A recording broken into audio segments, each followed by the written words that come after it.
Hello students, मैं हूं रौनक और आप देख रहे हैं आरपी साइंस एकेडमी। स्टूडेंट्स, पिछले वीडियो में हम लोग ने डिस्कस किया था आपके रेस्पिरेटरी सिस्टम के बारे में और हम एक सीरीज़ लेके आए हैं जो कि हम लाइफ प्रोसेस के सारे चैप्टर्स के ऊपर एक पर्टिकुलर टॉपिक के हिसाब से वन शॉट वीडियोस बना रहे हैं। इसमें से हमने ऑलरेडी 3-4 टॉपिक्स कवर कर लिए हैं फ्रेंड्स, और आज की वीडियो में हम कवर करेंगे आपके सर्कुलेटरी सिस्टम को। तो देखिए फ्रेंड्स, सर्कुलेटरी सिस्टम क्या होता है उसके बारे में अच्छे तरीके से डिटेल देखने के लिए मैंने एक और वीडियो बनाई हुई है। आप प्लीज़ आई बटन पर लिंक दिया होगा, उसको जाके देखिए। आपको पूरा वहाँ पे जितने भी डायग्राम्स हैं उनको अच्छे तरीके से क्लियर करके बताया गया है। ये वीडियो लगभग हर एक बच्चे के लिए नोट्स के पॉइंट ऑफ व्यू से बनाई जा रही है, ताकि अगर किसी ने नोट्स कंप्लीट ना किए हो तो इस वीडियो को देख के अपने नोट्स कंप्लीट कर सके और लास्ट मोमेंट पे थोड़ा सा अपना रिवीजन को बेटर कर सके। ठीक है, तो आइए वीडियो को स्टार्ट करते हैं। देखिए फ्रेंड्स, सर्कुलेटरी सिस्टम क्या होता है? हमारी बॉडी को सारे न्यूट्रिएंट्स चाहिए, ठीक है ना। वाटर, मिनरल्स, डाइजेस्टिव न्यूट्रिएंट्स, इन सब का सप्लाई चाहिए। और ये सप्लाई कैसे मिलता है? हमारे शरीर के रेस्पिरेटरी सिस्टम के द्वारा। ये सर्कुलेटरी सिस्टम करता क्या है कि जितना भी ये डाइजेशन के द्वारा जो हम न्यूट्रिएंट मिलता है, जैसे कि कार्बोहाइड्रेट तोड़ के जो ग्लूकोज मिला, प्रोटीन को तोड़ के जो अमीनो एसिड मिला, फैट को तोड़ के जो फैटी एसिड्स एंड ग्लिसरॉल मिले, इन सबको बॉडी के सेल तक पहुँचाना है जहाँ पर रेस्पिरेशन होगा। तो रेस्पिरेशन के बाद हमें सर्कुलेटरी सिस्टम इसीलिए पढ़ना है क्योंकि हम रेस्पिरेशन तो ऑलरेडी पढ़ ही चुके हैं, लेकिन ये तो पता होना चाहिए कि भाई ये ग्लूकोज सेल के अंदर पहुंच कहाँ से रहा है, क्या इसका मीडियम है, किस तरीके से ट्रांसपोर्ट हो रहा है, तो उसके बारे में हम लोग डिस्कस करेंगे। ठीक है ना, तो आइए स्टार्ट करते हैं।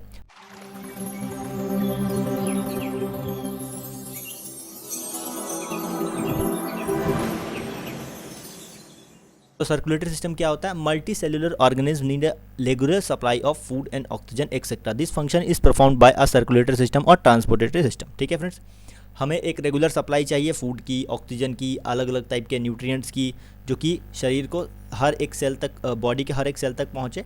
तो इस फंक्शन को परफॉर्म करने के लिए हमें सर्कुलेटरी सिस्टम की ज़रूरत पड़ती है। तो आइए देखते हैं सर्कुलेटरी सिस्टम या ट्रांसपोर्टेशन सिस्टम किस तरीके से काम करता है ह्यूमन बींग्स में। It is responsible for the transport of various substances in human beings. It is composed of the heart, arteries, veins and blood capillaries. Blood plays an important role in the carrier of substances. ठीक है, सबसे important हिस्सा होता है friend circulatory system का blood. ठीक है ना, यही सारे फंक्शंस को करने में हेल्प करता है। ठीक है, अब हम लोग अलग अलग टाइप के पार्ट्स के बारे में पढ़ते हैं फ्रेंड्स। सर्कुलेटरी सिस्टम के जनरली 4 पार्ट्स होते हैं। पहला है फ्रेंड्स आपका हार्ट, सेकेंड है आपकी ब्लड वेसल्स, और थर्ड है आपका लिम्फ। ठीक है, यही मिलके सर्कुलेटरी सिस्टम को कंसिस्ट करते हैं और यही मिलके ये सारे इसके पार्ट्स हैं। ठीक है, हार्ट के अंदर ब्लड वेसल्स के साथ ही मैं एक और चीज़ लिख देता हूँ, ब्लड, जो ब्लड को कैरी करता है। ठीक है ना, ओके। तो चलिए सबसे पहले हम लोग हार्ट के बारे में पढ़ लेते हैं। ये क्या करता है? It is so small that it can fit inside a adults wrist. The heart is a pumping organ which pumps the blood. ठीक है ना, ये जो हार्ट होता है ना फ्रेंड्स, हमारी जनरली एक मुट्ठी के बराबर होता है। ठीक है ना, फिस्ट मतलब होता है मुट्ठी, तो आपकी जितनी बड़ी एक मुट्ठी है उतना ही बड़ा लगभग एक हार्ट होता है अकॉर्डिंग टू स्टडीज़। ठीक है ना, और ये आपके ब्लड को पंप करता है बहुत हाई प्रेशर से, जिससे कि वो सारे सेल्स तक पहुँच सके। अच्छा, यहाँ पे ना एक क्वेश्चन पूछा जाता है फ्रेंड्स, याद रखिएगा। ये video question point of view से भी बहुत ज़्यादा इंपॉर्टेंट है, क्योंकि मैं पहले ही बता चुका हूँ ये एग्ज़ाम के लिए बनाया जा रहा है। ठीक है ना फ्रेंड्स, लास्ट वाला एग्ज़ाम के लिए, तो इसको अच्छे तरीके से देखिएगा। यहाँ पर एक क्वेश्चन आता है कि what is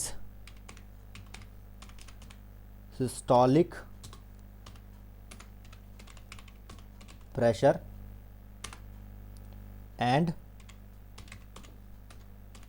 what is diastolic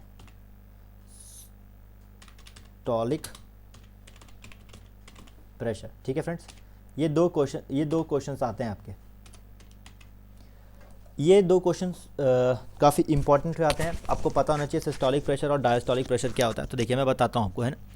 जब हार्ट पंप करता है ब्लड को, तो ब्लड जब आर्टरीज में जाता है तो वो बहुत ज़्यादा हाई प्रेशर में जाता है। ठीक है ना, तो आर्टरी का जो वॉल का प्रेशर होता है ना, उस टाइम पे, जिस टाइम पे ब्लड हार्ट पंप करता है उसको, तो उस टाइम पे बहुत ज़्यादा प्रेशर होता है। तो वो वाला प्रेशर को ही हम लोग सिस्टोलिक प्रेशर बोलते हैं। ठीक है ना, कि वो प्रेशर आर्टरी का वॉल पे कितना लग रहा है। और जब हार्ट रिलैक्स कर रहा होता है, तो हार्ट रिलैक्स करने के द्वारा जब उस पर आर्टरीज पे कितना उसकी वॉल पे प्रेशर लग रहा है, उसको हम लोग डायस्टोलिक प्रेशर बोलते हैं। ठीक है, ये दोनों आपको याद देखिए, यहाँ पे लिखा हुआ भी relaxation of cardiac muscles is called diastole. मतलब जब आर्टरीज की वॉल जब रिलैक्स कर रही होंगी, उस टाइम पे जो ब्लड उसके अंदर जाता है उसको हम लोग डायस्टोलिक प्रेशर बोलते हैं। ठीक है, हम लोग पढ़ लेते हैं थोड़े ब्लड प्रेशर रेंजेस के बारे में। जैसे कि आपको पता है जो मिनिमम ब्लड होता है, मिनिमम ब्लड प्रेशर होता है फ्रेंड्स, या फिर जनरल ब्लड प्रेशर, वो होता है ये 120 mm ऑफ Hg, है ना, 120/80 mm ऑफ Hg, ये नॉर्मल ब्लड प्रेशर है, ठीक है। अगर आपका 130 से लेके 139 तक या 139 तक जाता है तो इसको बोलते हैं फ्रेंड्स स्टेज 1, इसी को हाइपरटेंशन बोलते हैं। 140 प्लस अगर हो जाता है तो इसको स्टेज 2 बोलते हैं हाइपरटेंशन, और 180 प्लस चला जाता है तो इसको बोलते हैं हाइपर सेंसिटिव क्राइसिस। मतलब ये मतलब समझिए लास्ट ही है, इसके बाद उस पर्सन का ब्रेन डैमेज भी हो सकता है बहुत बुरी तरीके से, क्योंकि इसमें ब्लड का प्रेशर कुछ ज़्यादा ही हाई हो जाता है, जैसे कि आप देख भी सकते हैं ना। और डॉक्टर जो स्पेगनोमीटर लेके वो जो मशीन होती है हमारे हाथ पे रख के जो नापता है बीपी, उसमें भी यही सारे रेंजेस की वजह से हम लोग को डिनोट करना होता है ना। लेकिन MCQs में फ्रेंड्स ये वाला पूछता है what is the normal range of the blood pressure. तो ब्लड प्रेशर होता क्या है, सिस्टोलिक प्रेशर और डायस्टोलिक प्रेशर का रेशो होता है ब्लड प्रेशर, ठीक है ना। तो इसको आपको याद रखना है कि बीपी होता क्या है, शॉर्ट फॉर्म में इसको बीपी भी बोलते हैं। चलिए आगे बढ़ते हैं। ये आपका हार्ट का डायग्राम है, थोड़ा सा मैं आपको एक्सप्लेन कर देता हूँ। एक्चुअली मैं जो प्रीवियस वीडियो बनाई हुई उसमें मैंने हार्ट का डायग्राम पूरी अच्छी तरीके से क्लियर किया हुआ है आप लोग को, लेकिन फिर भी मैं बता देता हूँ आपको। देखिए फ्रेंड्स, ये है पल्मोनरी आर्टरीज और ये है pulmonary veins. Pulmonary arteries lung से डीऑक्सीजनेटेड ब्लड को लेके जाती है, pulmonary veins oxygenated blood from the lungs को लेके आती है। तो पहले ब्लड यहाँ से एंटर होगा और ये है फ्रेंड्स लेफ्ट आर्टरियम, ठीक है ना। ब्लड पहले यहाँ पे आएगा, उस टाइम पे हार्ट रिलैक्स कर रहा होता है, फिर ब्लड चला जाएगा लेफ्ट वेंट्रिकल में, और वहाँ पर फिर जब हार्ट कॉन्ट्रैक्ट करेगा तो फिर यही ब्लड वापस से यहाँ बहुत तेज़ी स्पीड से निकलता है आपके मेन ऑर्टर से। और यहीं पे जो मैं बताया था ना, इसकी वॉल पे जो प्रेशर कैलकुलेट करते हैं, सिस्टोलिक प्रेशर बोलते हैं उसको, है ना।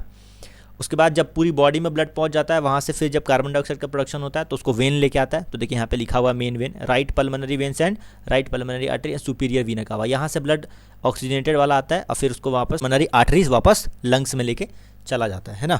तो एक छोटा सा बस जनरल सा मैं बताया कि हार्ट में ब्लड किस तरीके से आता है, ब्लड को किस तरीके से पंप करना होता है। ये डायग्राम बहुत इंपॉर्टेंट है, आपको हार्ट का डायग्राम बनाना आना चाहिए। आप क्लास 10th के स्टूडेंट है, ठीक है ना।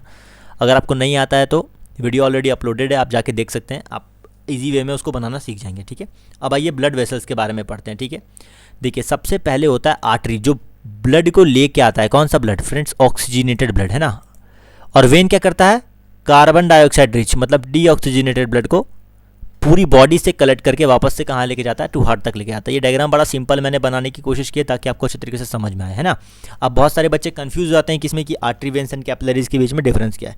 देखिए आर्टरीज का काम है ऑक्सीजनेटेड ब्लड हार्ट से लेके आना, और जैसे ही आर्टरीज एक ऑर्गन के पास पहुंचता है ना, कोई भी ऑर्गन के पास अगर पहुंचेगा तो वहां पर ये डिवाइड हो जाता है, और डिवाइड होकर एकदम फाइन हेयर्स लाइक स्ट्रक्चर्स में बदल जाता है। एकदम पाइपलाइन, बहुत पतला पतला ब्लड वेसल्स होता है फ्रेंड्स, पतला पतला ब्लड वेसल में बदल जाएगा, और बॉडी के फिर वो ऑर्गन के एक पर्टिकुलर टिश्यू तक जाएगा, फिर टिश्यू के अंदर उसके पर्टिकुलर सेल्स तक जाएगा, और हर एक सेल तक ये न्यूट्रिएंट का सप्लाई करने में हेल्प करता है। और वापस अगेन से फिर वापस से कलेक्ट हो जाते हैं, एक दूसरे से जुड़ जाते हैं, और वापस से क्या बना देते हैं, आफ्टर रेस्पिरेशन, जब यहाँ से सेल्स में जब आपका क्या बोलते हैं रेस्पिरेशन हो जाता है और कार्बन डाइऑक्साइड जब प्रोड्यूस होता है, तो वापस से कैपिलरीज को लेके कहाँ मिला देती हैं, आपकी मेन वेन में, और ये फिर मेन वेन कहाँ लेके चलेगी, वापस हार्ट के अंदर लेके चले जाएगी। तो आई होप आपको ब्लड वेसल्स के बारे में समझ में आया होगा। चलिए आगे बढ़ते हैं। यहाँ पे मैंने उसको नोट्स भी लिख दिए हैं। These are the thick walled blood vessels which carries oxygenated blood from the heart to the different organs. Pulmonary arteries are the exceptions because they carry deoxygenated blood from the heart to the lungs where deoxygenated blood takes place, ठीक है ना। मतलब ये line मैंने इसलिए लिखा है क्योंकि बहुत सारे बच्चे कंफ्यूज हो जाते हैं ये पल्मोनरी वर्ड को देख के, थोड़ा अजीब टाइप का वर्ड है फ्रेंड्स। जैसे कि मैंने आपको अभी बताया कि आर्टरी का काम जो है वो हार्ट से ब्लड ऑक्सीजनेटेड वाला लेके आना है पूरे बॉडी तक, लेकिन पल्मोनरी अगर लग गया तो वो लंग्स से रिलेटेड हो गया, और लंग्स के लिए वो जो इसका फंक्शन होता है ना, थोड़ा उल्टा हो जाता है। जैसे कि अगर मैं यहाँ पे पल्मोनरी आर्टरी लिख दूँ तो वो ब्लड को लेके नहीं आएगा, वो ब्लड को लेके जाएगा, ठीक है ना। और पल्मोनरी वेन्स लिखूंगा तो वो ब्लड को हार्ट से लेके नहीं, लंग्स से लेके हार्ट में आएगा, ठीक है। तो लंग्स देखिए यहाँ पर ये है पल्मोनरी आर्टरी, है ना, और ये है पल्मोनरी वेन्स। ये पल्मोनरी आर्टरी क्या होता है, ये बॉडी से हार्ट से डीऑक्सीजनेटेड ब्लड को लेके जाता है लंग्स में, और पल्मोनरी वेन क्या करता है, ऑक्सीजनेटेड ब्लड जो लंग्स में होता है उसको लेके आता है हार्ट में। तो ये दोनों जस्ट रिवर्स हैं ये मेन वाले के, मेन वाले वेन और मेन वाले आर्टरी के। फिलहाल आप मोटा मोटी इतना याद रखिए, आर्टरी लिखा तो ब्लड को लेके आएगा, वेन लिखा तो ब्लड को लेके जाएगा। यहाँ पे पल्मोनरी लगा दिया तो वो लंग्स से हार्ट में लेके आएगा, और ये वाला लंग्स से हार्ट से लंग्स में डीऑक्सीजनेटेड ब्लड को लेके जाएगा, ठीक है ना। तो बस उल्टा सिस्टम है, थोड़ा सा आप देख लीजिएगा, ज़्यादा कुछ टेंशन लेने वाली बात नहीं है इसमें, है ना। आगे बढ़ते हैं, वेन्स के बारे में देख लेते हैं। They are the thin walled blood vessels which carries deoxygenated blood from the different organs to the heart. Pulmonary veins are exceptions because they are carry oxygenated blood from the lungs to the heart. तो देखिए जो मैं line अभी समझा रहा था, मैंने आपके लिए ऑलरेडी ये लाइन लिख भी दी है, ठीक है ना, ताकि आपको कोई भी तरीके की कन्फ्यूजन ना हो। फिर से वही वाली बात है, पल्मोनरी वेन्स का काम होता है डीऑक्सीजनेटेड ब्लड को लेके हार्ट में जाना, लेकिन पल्मोनरी वेन्स का क्या काम है, ऑक्सीजनेटेड ब्लड को लंग्स से हार्ट में लेके आना, ठीक है ना। तो छोटा सा डिफरेंस है, बस उसका फंक्शन थोड़ा सा रिवर्स हो जाता है, ठीक है। उसके बाद आपकी तीसरी ब्लड वेसल्स जिसको हम लोग कैपिलरीज बोलते हैं फ्रेंड्स, इसके बारे में पढ़ लेते हैं ना। कैपिलरीज ये क्या होता है, these are the blood vessels which have single celled walls, मतलब इनके सिंगल सेल्ड वॉल होते हैं और ये बहुत पतली होती हैं, बहुत पतली। अच्छा यहाँ पे ना एक क्वेश्चन आता है, बहुत तगड़ा क्वेश्चन है फ्रेंड्स, ठीक है, मैं आपको लिख के बता देता हूँ, ठीक है, ज़रा ध्यान से देखिए एक मिनट। क्वेश्चन आता है,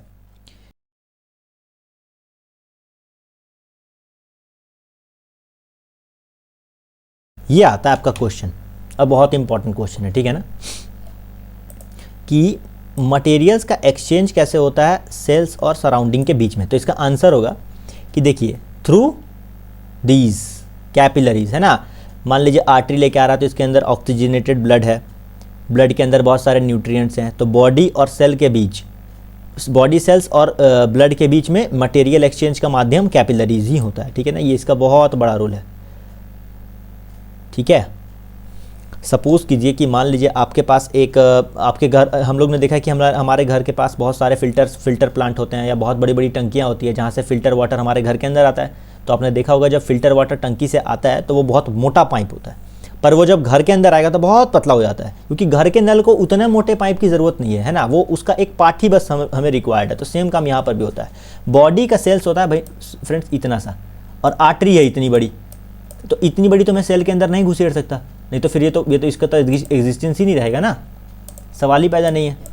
तो इसलिए हम क्या करते हैं, ये डिवाइड हो जाती है, जब सेल तक पहुंचेगी ना ऑर्गन तक, तो क्या करेगी, ये डिवाइड हो जाएगी और फिर और डिवाइड होके सेल के एकदम पास से जाएगी और यहीं से मटेरियल सेल के अंदर डिफ्यूज़ हो जाएगा, ठीक है ना। इस तरीके से काम करता है। तो ये जस्ट लाइक मेन पाइपलाइन है और ये इसकी सब्स्टिट्यूटरी पाइपलाइंस की तरह ये कैपिलरीज काम करती हैं, ठीक है।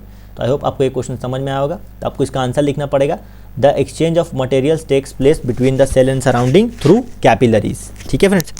अब आइए हम लोग आते हैं ब्लड के ऊपर। ये ब्लड क्या होता है, ब्लड एक लिक्विड मैट्रिक्स टिश्यू होता है। अगर आपको याद हो तो हम लोग ने 9th क्लास में कनेक्टिव टिश्यूज़ के बारे में पढ़ा था, वहाँ पे हम लोग 2 टाइप के कनेक्टिव टिश्यूज़ के बारे में पढ़ा था। एक था सॉलिड मैट्रिक्स टिश्यू और एक था liquid matrix tissue. Solid matrix tissue में हम लोग ने पढ़ा था बोन्स, है ना, ligaments, tendons, these types of things. And liquid में पढ़ा था हम लोग ने ब्लड, लिम्फ, इस टाइप का, है ना। तो ब्लड और लिम्फ क्या होते हैं, लिक्विड मैट्रिक्स कनेक्टिव टिश्यूज़, ठीक है। और ब्लड का काम क्या है, न्यूट्रिशन को, जितने भी डाइजेस्टिव न्यूट्रिएंट्स उसके पूरी बॉडी के अंदर सप्लाई करना, ठीक है। यही तो ब्लड के अंदर होता है ना, जो कि पूरे सारे न्यूट्रिएंट्स को पूरी बॉडी के अंदर सप्लाई करता है, ठीक है। तो blood is a connective tissue which plays the role of the carrier for the various substances in the body. Blood is composed, पहला प्लाज्मा, दूसरा ब्लड सेल्स और तीसरा प्लेटलेट्स। ये 3 चीज़ों से मिलकर बनता है। ब्लड सेल्स 2 तरीके के होते हैं, पहला आपका आरबीसी और दूसरा आपका डब्ल्यूबीसी। चलिए पहले हम लोग पढ़ लेते हैं ब्लड प्लाज्मा के बारे में। ये क्या होता है, it is a pale coloured liquid which is mostly composed of water. आप लोगों ने सुना होगा कि blood will contain 90% of water, तो वो 90% ऑफ वाटर में यही हमारा प्लाज्मा मैक्सिमम वाटर से ही कंपोज होता है। Blood plasma forms a matrix of the blood, यही मैट्रिक्स जिसमें अभी डिस्कस करा था ना मैट्रिक्स के बारे में, तो यही है ना। इसका मेन फंक्शन क्या है, ये जो है आपका क्लॉटिंग में हेल्प करता है ना। This helps in clotting the blood, ठीक है। ये आपके ब्लड क्लॉटिंग में हेल्प करता है। अब आज ये ब्लड सेल्स के बारे में पढ़ते हैं, ठीक है। ब्लड सेल्स कितने टाइप के होते हैं, आपके 2 टाइप के होते हैं, एक होता है आरबीसी और एक होता है डब्ल्यूबीसी। आप लोग को पता होगा, red blood cells and white blood cell, ठीक है। तो रेड ब्लड सेल्स क्या होते हैं, they are the red colour of because the presence of haemoglobin which is a pigment. इसको फ्रेंड्स रेस्पिरेटरी पिगमेंट भी बोलते हैं। बहुत बार एमसीक्यूज में क्वेश्चन आता है what do you mean bye respiratory pigment, ठीक है ना। तो उसका आपको आंसर लिखना है haemoglobin is the respiratory pigment. Hemoglobin radially combines with the oxygen and carbon dioxide. It transport the oxygen happens through the hemoglobin. The transport of oxygen happens through the hemoglobin. Some parts of the carbon dioxide is also transported through the hemoglobin. ठीक है, ये haemoglobin के transport, oxygen के transport में बड़ा help करता है आपका हीमोग्लोबिन, जो कि क्या है आपका रेस्पिरेटरी पिगमेंट है, ठीक है ना। एक और क्वेश्चन आता है, जब ऑक्सीजन हीमोग्लोबिन के अंदर डिजॉल्व हो जाता है ना, when this is dissolved in this hemoglobin then the hemoglobin becomes oxy hemoglobin, ठीक है ना। तो ये वाला भी एक क्वेश्चन आता है कि what do you mean bye oxy haemoglobin. तो आपको आप लोग को सिंपल बोलना है, ऑक्सीजन जब हीमोग्लोबिन के अंदर डिजॉल्व हो जाए तो उसको हम लोग क्या बोलते हैं, ऑक्सी हीमोग्लोबिन बोलते हैं, ठीक है। चलिए नेक्स्ट ब्लड सेल्स के बारे में पढ़ते हैं, WBC के बारे में। They are the pale white colour, they play important role in the immunity, they form our immunity system friends actually, है ना। They from the they form the antibodies which fights against the pathogens which are the outside harmful materials which tries to enter our body and make them our ill, है ना।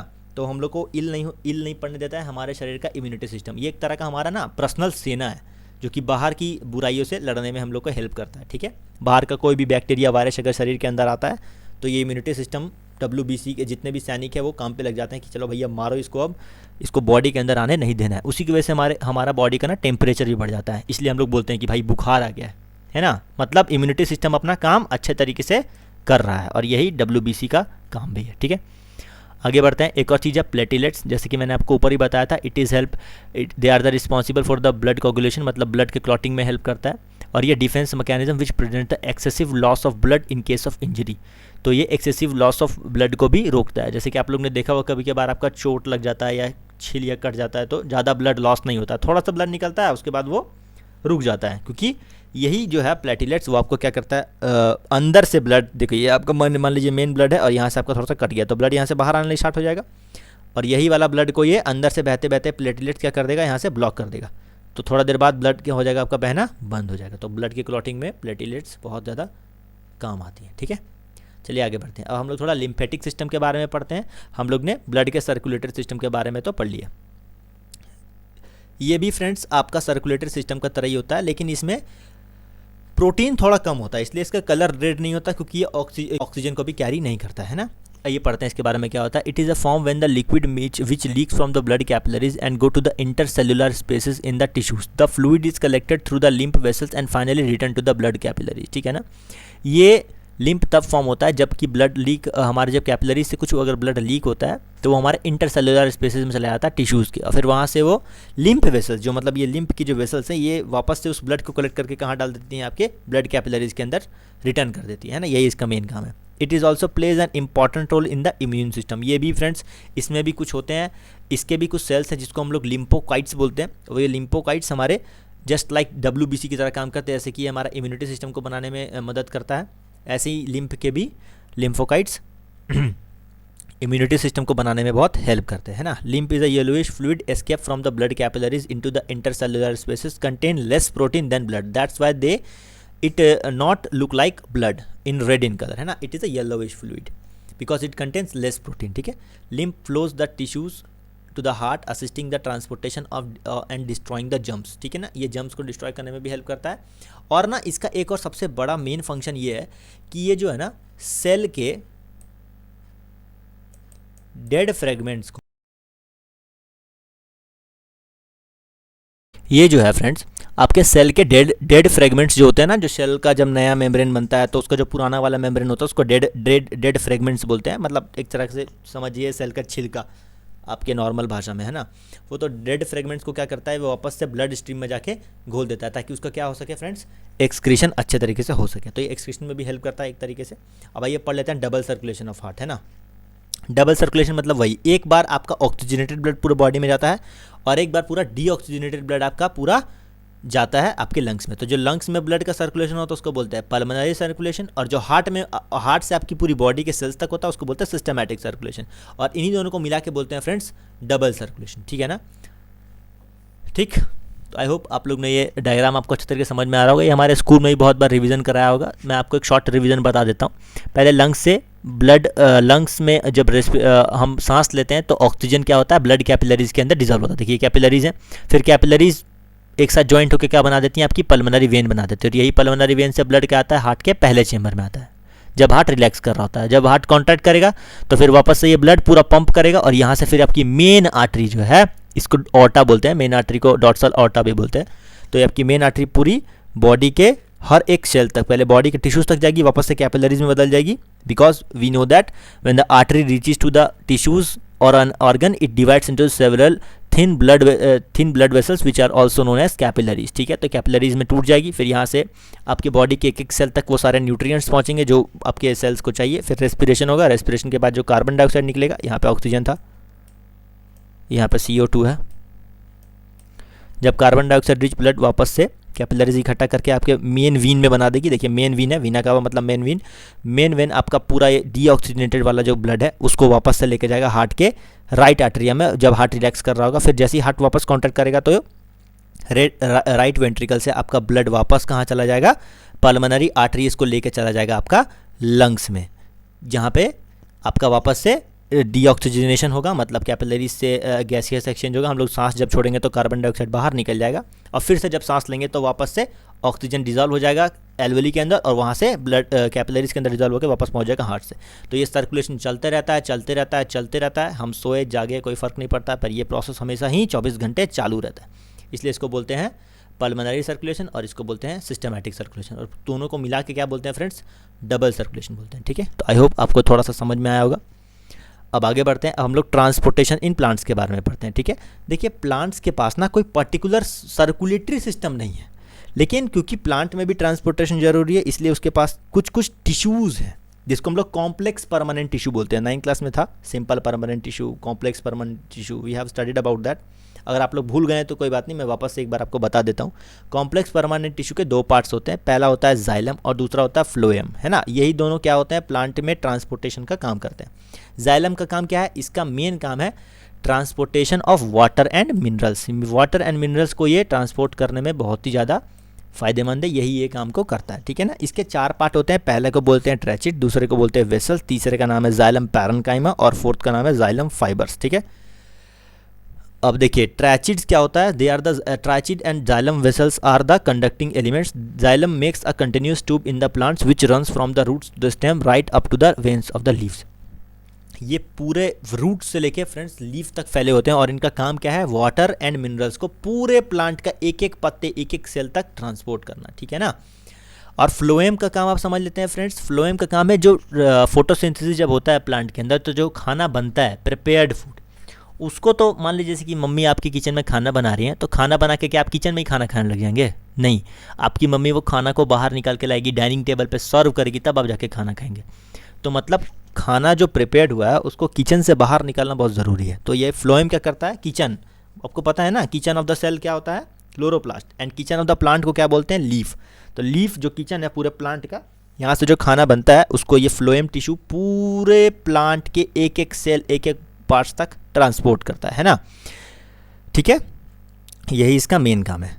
और phloem में friends 4 part होते हैं, इसको बोलते हैं sieve tubes, दूसरे को बोलते हैं कंपेनियन सेल, तीसरे को बोलते हैं फ्लोएम पैरेन्काइमा और लास्ट को बोलते हैं phloem fibres. They are the fourth components that consist of phloem. ठीक है, they carries the product of photosynthesis from the roots to the other parts of the plant. हर जगह से फ्रेंड्स प्रिपेयर लेके जाता है ये, है ना।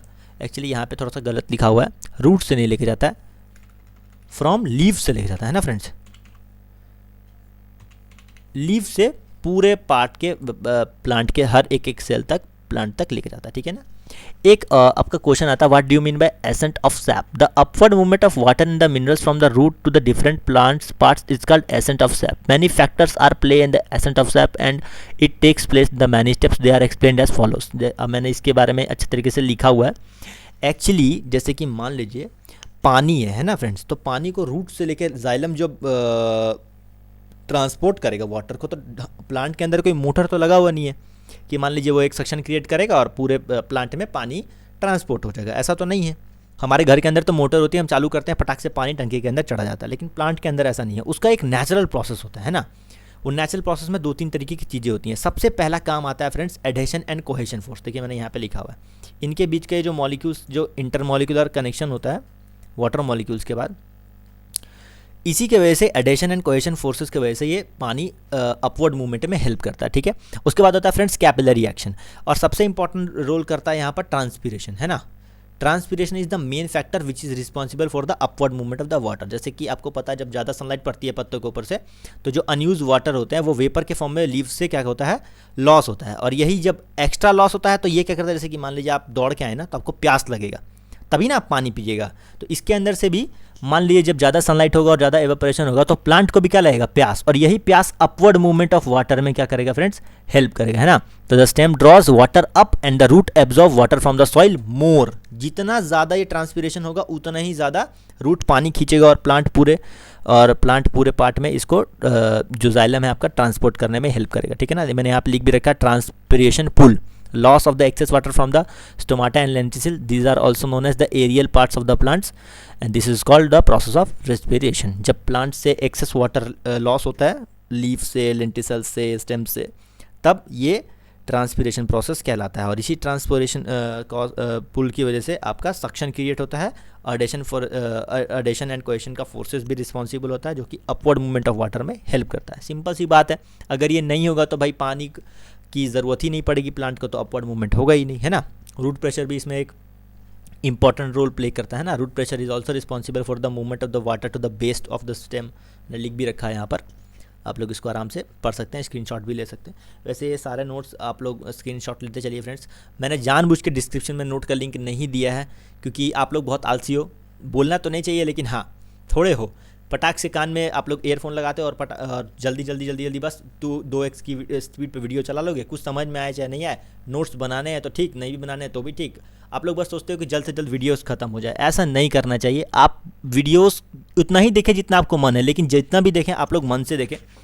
किसी की भी वीडियोज़ को देखें तो आप प्रॉपर कॉपी, नोट्स, पेन लेके बैठें और अच्छे तरीके से नोट्स बनाएं, क्योंकि ये आप एल्बर्ट आइंस्टाइन तो हो नहीं कि आपको बस एक बार देखने में समझ में आ जाएगा, है ना। तो आपको अच्छे तरीके से प्रैक्टिस करना होगा। चलिए आगे बढ़ते हैं। ट्रांसपोर्टेशन ऑफ फूड, देखिए मैंने फ्लोएम का पूरा स्ट्रक्चर बना के आपको अच्छे तरीके से दिखाया हुआ है। ट्रांसपोर्टेशन ऑफ फूड में भी फ्लोएम हेल्प करता है। यहाँ पर एक इंपॉर्टेंट क्वेश्चन आता है, what do you mean by translocation. ये एक इंपॉर्टेंट क्वेश्चन, इंपॉर्टेंट है ना।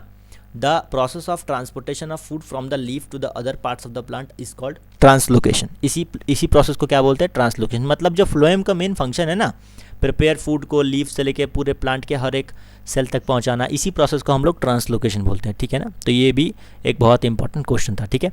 तो आई होप आपको ये वीडियो समझ में आया होगा। मैंने पूरे ट्रांसपोर्टेशन के बारे में आपको बताया। एक शॉर्ट रिवीजन है फ्रेंड्स, ये क्विक रिवीजन है ताकि ज़्यादा आप लोग का टाइम वेस्ट ना हो, क्योंकि बोर्ड्स आ गए बहुत नज़दीक, लगभग एक मंथ से भी बहुत कम टाइम बचा हुआ है। तो ज़्यादा से ज़्यादा टाइम हम लोग को बचाना है और ज़्यादा से ज़्यादा हम लोग को रिवीजन और एक्सरसाइज को कंप्लीट करना है। तो आई होप आप लोग को ये वीडियो थोड़ा सा समझ में आया होगा। अगर कोई चीज़ ऐसी है जो आपको लगता है कि नहीं समझ में आई है, आपको और डाउट है, तो आप लोग कमेंट सेक्शन में लिख सकते हैं। मैं उसके ऊपर एक अलग से वीडियो बना दूंगा, उसकी आपको टेंशन लेने की ज़रूरत नहीं है स्टूडेंट्स। तो आज के लिए बस इतना ही। मिलते हैं नेक्स्ट वीडियो में जल्दी ही, और हम लोग नेक्स्ट वीडियो करेंगे एक्सक्रीशन के ऊपर, और उसमें भी मैं बहुत सारे इंपॉर्टेंट क्वेश्चंस के बारे में बताऊंगा। एक बहुत इंपॉर्टेंट डायग्राम भी डिस्कस करूंगा, ठीक है। तो I hope that you will see that particular video.